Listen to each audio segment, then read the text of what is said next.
Hello दोस्तों, नमस्कार। चलो आज की कहानी को शुरू करते हैं। सुबह का समय था। रंजना अपना भ्रम दूर करने के लिए सास के कमरे की तरफ जाती है। दरवाज़ा अंदर से बंद होता है। वो कहती है, ऐसे कैसे हो सकता है? बुढ़िया तो अभी बाहर गई थी, मैंने खुद देखा था। दरवाज़ा अंदर से कैसे बंद हो सकता है? खिड़की से देखती है तो वो बुढ़िया, ये तो आराम से यहाँ पर सो रखी है, ये कैसे हो सकता है? कहीं ये भूत तो नहीं बन गई? रंजना कहती है। रंजना रोशन को उठाती है और कहती है, सुनो, तुम्हारी माँ आजकल पता नहीं कहाँ सुबह सुबह रोज़ बाजार बाहर जाती है, तुम्हें कुछ पता भी है? और शाम को भी वो आजकल रोज़ जाती है, 2-3 घंटे सुबह और 2-3 घंटे शाम को लगा कर आती है। वो कहता है, ऐसा कैसे हो सकता है? माँ को तो कुछ दिखाई नहीं देता, फिर वो रात को कैसे बाहर से आ सकती हैं? रात को कैसे? वो तो जा ही नहीं सकती बाहर। वो नहीं मानता और कहता है कि सुबह वो घूमने जाती होंगी, पार्क जाती होंगी। वो कहती है, चलो मैं अब इस बात का पता लगा कर रहूँगी। वो सोचती है और चुप हो जाती है। वो कुछ नहीं कहती। रंजना देखती है कि बुढ़िया कहाँ जाती है, कुछ भी पता नहीं, मैं पता लगा कर रहूँगी। रंजना सास को घूर घूर कर देखती है। जब रंजना की सास घूम कर आई तो ज़ोर से रंजना चिल्ला कर कहती है कि महारानी घर में सारा काम छोड़कर कहाँ जाती है? पता नहीं। उसकी सास कहती है, मैं तुम्हारी नौकरानी नहीं हूँ, मुझसे बात ऐसे मत किया करो, मुझसे बात करने की कोई ज़रूरत नहीं है, मैं कुछ काम नहीं करूँगी। वो सास को कहती है, बुढ़िया कैसे काम नहीं करेगी, और तुझे तो काम करना ही पड़ेगा। तभी रोशन घर में आ जाता है। वो कहती है, तुम्हें कुछ पता भी है? अभी तुम्हारी माँ पता नहीं कहाँ जाती है। वो कहती है, छोड़ो। वो कहता है, छोड़ो, तुम्हारा तो ये रोज़ का है। माँ कहीं पार्क जाती होगी, कहीं घूमने जाती होंगी। वो कहता है, तुम्हारी माँ का अभी अभी फ़ोन आया है, वो आ रही हैं। वो खुश हो जाती है, उसकी खुशी का कोई ठिकाना नहीं होता। सास को कहती है कि ये सब काम छोड़ दो और पहले जाके आप नाश्ते का प्रबंध करो, मेरी माँ आ रही है, कुछ बढ़िया सा बना लेना। और वो सास जो होती है उसकी, वो किचन में चली जाती है और वहाँ जाकर नाश्ते का प्रबंध करने लगती है, नाश्ता बनाने लगती है। इतने में रोशन अपनी सास को लेकर के आ जाता है और रंजना अपनी माँ की खातिरदारी में लग जाती है। और रंजना की माँ कहती है कि तुम्हारी सास कहाँ है? तुम्हारी सास नज़र नहीं आ रही है। वो कहती है कि मेरी सास किचन में नाश्ता बना रही है। वो जाती है किचन में और कहती है कि मैं भी तुम्हारी मदद कर देती हूँ। वो कहती है, अरे समधन जी, मैं तो खुद ही आ रही थी, हो गया। वो कहती है, नहीं, मैं भी आपकी मदद करा देती हूँ। वो कहती है कि नहीं। उनका बर्ताव देखकर वो आश्चर्यचकित थी कि माँ, वो नीरू, रंजना की जो माँ होती है, वो कह रही थी कि चलो दोनों मिलकर धोते हैं बर्तन। तो वो सोचने लगी, आज समधन जी इतना कैसे बदल गई, इनके अंदर इतना ऐसे कैसे बर्ताव कर रही हैं ये। रंजना की सास सुबह उठकर नाश्ते का प्रबंध करती है और घर से निकल जाती है। सब सुबह जब सब सो रहे थे तो वो जब नीरू उठती है सो के, देखती है कि समधन जी तो घर में नहीं हैं, वो पता नहीं कहाँ जा रखी हैं। वो समधन के आने पर पूछती हैं, आप सुबह कहाँ गई थी? वो कहती हैं कि मैं तो सुबह पार्क गई थी। वो कहती है, मुझे भी जगा देना, कल से मैं भी आपके साथ पार्क जाया करूँगी, मुझे भी घूमना पसंद है, लेकिन मैं जाती नहीं हूँ, मुझे भी आप अपने साथ लेकर के जाना। लेकिन ऐसा नहीं होता। 2-4 दिन तक ऐसा ही होता है, लेकिन फिर वो जो नीरू होती है अपनी बेटी को कहती हैं कि बेटा मुझे कल जल्दी उठा देना, अलार्म लगा लेना और मैं भी समदन जी के साथ पार्क जाऊंगी। वो जाकर देखती है तो जब वो उठती हैं तो समदन जी जा चुकी होती हैं। वो जल्दी से फटाफट उनके पीछे जाती हैं और देखती हैं वो किसी अस्पताल में चली गई हैं और वहाँ पर जाकर किसी की सेवा कर रही हैं, उनकी मालिश कर रही हैं, उनको खाना खिला रही हैं। वो देखती हैं और चुपचाप वहाँ से वापस आ जाती हैं नीरू जी। लेकिन जब उनकी समदन घर आती है तो वो उनसे पूछती है कि ये क्या बात है, मैंने आज आपको देखा और आप अस्पताल में गई थी, वहाँ किसी की सेवा कर रही थी। वो कहती है हाँ, जब आपको पता चल ही गया तो आपसे क्या छुपाना।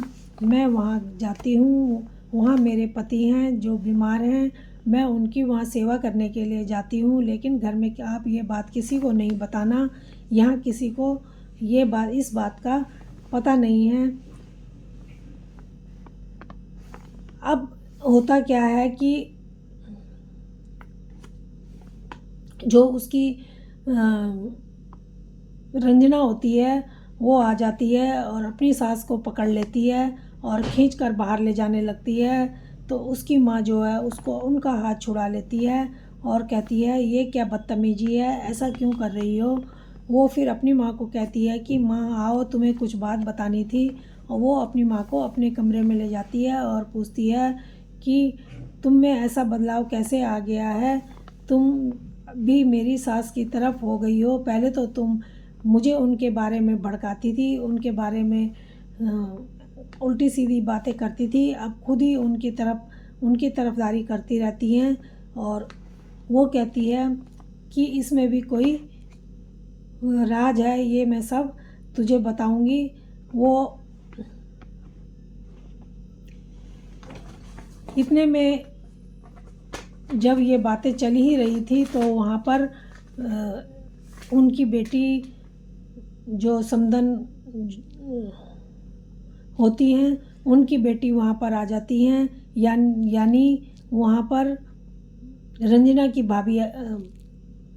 की ननद आ जाती है। वो अपनी ननद को देखकर चिल्लाने लगती है गुस्से में और कहती हैं तुम यहाँ पर क्यों आई। वो कहती है कि मैं यहाँ पर क्यों नहीं आ सकती, ये मेरे पिता का घर है, मैं आई हूँ। और वहाँ पर वो जो अपने साथ में पेपर लाई थी उनको लहरा के उनको दिखाती है और बोलती है कि ये कुछ पेपर लेके आई हूँ। तभी वहाँ पर उसका भाई आ जाता है। वो कहता है दीदी आप आज इतने दिनों बाद कैसे। वो कहती हैं कि मैं अपने साथ कुछ लेकर आई हूँ और वहाँ पर उनको पेपर दिखाती है और अपने भाई को थमाती है। उसका भाई पेपर पढ़ता है और देखकर हैरान रह जाता है। वो कहता है दीदी ये तो आपके नाम के कागज़ हैं, क्या आपने अपने नाम घर करवा लिया है। वो कहती हैं कि हाँ, ये सब पिताजी ने अपने आप करा है। वो नीरू कहती हैं कि ये सब तो होना ही था, जो किसी के लिए कुछ करता है उसके बदले उसको कुछ तो मिलना ही होता है, वो उसका हकदार भी होता है। तभी रंजना आ जाती है। वो कहती है, वो देखती है पेपर में वो जब पढ़ती है तो उसके ससुर के साइन होते हैं। वो एकदम से चिल्ला उठती है, कहती है ऐसा कैसे हो सकता है, ये साइन तो पापा के हैं, ये ऐसे कैसे हो सकता है। तब वो जो उसकी ननद होती है वो कहती है कैसे नहीं हो सकता, सब कुछ हो सकता है। वो अपने पापा को आवाज़ लगाती है। उसके पापा अंदर आते हैं और देख करके सबकी सिट्टी पिट्टी गुल हो जाती है, क्योंकि बहू ने तो अपने ससुर को मरा हुआ घोषित कर दिया था कि वो मर गए हैं, इतने दिन हो गए, वो तो मर चुके हैं। वो ऐसा बोलती थी, लेकिन वो मरे नहीं थे। वो उनको जब पता चलता है तो वो जो ननद होती हैं उसकी, वो कहती हैं कि उसका भाई जब अपने पापा से लिपट के रोने लगता है। तो वो कहती हैं कि ये तो अपने आप तुम्हारी बीवी ही बताएंगी कि पिताजी कहाँ थे। जो तुम पिताजी से पूछ रहे हो कि आप कहाँ थे, ये तो तुम्हारी बीवी को सब पता है, वो ही तुम्हें बताएंगी कि इतने दिन तक पिताजी कहाँ थे। वो कहती है मुझे कैसे पता हो सकता है, मैं क्या जानती हूँ। तो उसकी सास कहती है कि अब तुम चुप करो, और ये मेरे पति हैं, ये तुम्हारे ही कारण ये सब कुछ हुआ है, ये हॉस्पिटल में थे, वो सब बताती हैं। और वहाँ पर जाकर मैं रोज़ सुबह शाम इनकी सेवा करा करती थी। तो बेटा बोलता है इसका मतलब माँ तुम्हारी आंखें बिल्कुल ठीक हैं। वो कहती है हाँ, मेरी आंखों को कुछ नहीं हुआ, मेरी आंखें तो बिल्कुल ठीक हैं। तुम्हारी आंखों में ही पट्टी बंधी हुई थी जो आज उतार दी है। तुम अपनी बीवी से पूछो कि इसने तुम्हारे पिताजी को कहाँ छोड़ा, तुम्हारे पापा को कहाँ छोड़ा। वो कहता है इसको क्या पता। वो कहती हैं कि नहीं, इसको सब पता है, ये ही तुम्हारे पिताजी को छोड़ के आई थी स्टेशन में। वहाँ पर किसी एनजीओ वालों ने उठा करके उनको हॉस्पिटल में डाल दिया था, जहाँ पर से मुझे इनको पहचानने के बाद मुझे फ़ोन आया था, और मैं इनकी सेवा करने के लिए वहाँ सुबह और शाम को जाया करती थी। मेरी ही मेहनत से, मेरी मालिश से, मेरे खिलाने से इनके शरीर में जान आने लगी। मैं इनको टहलाने लगी पकड़ के। अब ये इनका पैर ठीक है और ये खुद चल सकते हैं, और इसलिए ये इनको छुट्टी मिल गई है, ये घर आ गए हैं। वो अपने पिता को पकड़ के खूब रोता है और कहता है मुझे नहीं पता था। बहन कहती है तुम्हें कैसे नहीं पता था, पता नहीं भाई, तुम इतने भोले हो या भोले होने का नाटक करते हो जो इस तरीके से तुम ये सब देखते हुए भी और चुप थे। वो कहता है कि तुम आज यहाँ पर आई हो और इसीलिए ये सब बात पता चली है। मुझे तो इस बारे में कुछ भी पता नहीं था। तो तब नीरू की माँ बोलती है उसको, नीरू को एक थप्पड़, नीरू अपनी बेटी को बोलती है और संजना को, और उसको एक थप्पड़ लगाती है कस के, और कहती है कि ये सब तुम्हारे कारण हुआ। तुम जो हो, तुमने जो अपने सास ससुर के साथ किया वो बहुत गलत किया। वो कहती है कि माँ तुम्हारा भी इसमें हाथ है, तुमने मुझे भड़काया। वो कहती है कि तू इतनी बड़ी हो के कैसे भड़क सकती है, तू ये सब मुझे तब। वो कहती है हाँ, मैं अपने समधी समधन से माफ़ी मांगती हूँ हाथ जोड़ के कि इसमें मेरी भी कुछ गलती थी, कि जो मैंने अपनी बेटी को उल्टा सीधा भड़काया आज मेरे ऊपर बीत रही है। आज मेरे बहू बेटा ने वही किया है जो तुमने अपने सास ससुर के साथ किया। तब जाके मुझे अक्ल आई, मेरी आंखें खुल गई हैं। और वो उनसे माफ़ी मांगती है, और वो इसके बाद वो जाने लगती है अपना सामान उठा के। तभी नीरू जी जाने लगती हैं जब, तो पीछे से उनकी समधन उनको आवाज़ लगाती है, उनका बैग जो है उनसे ले लेती हैं और वहीं रहने को कहती हैं आप कहाँ जाएंगी।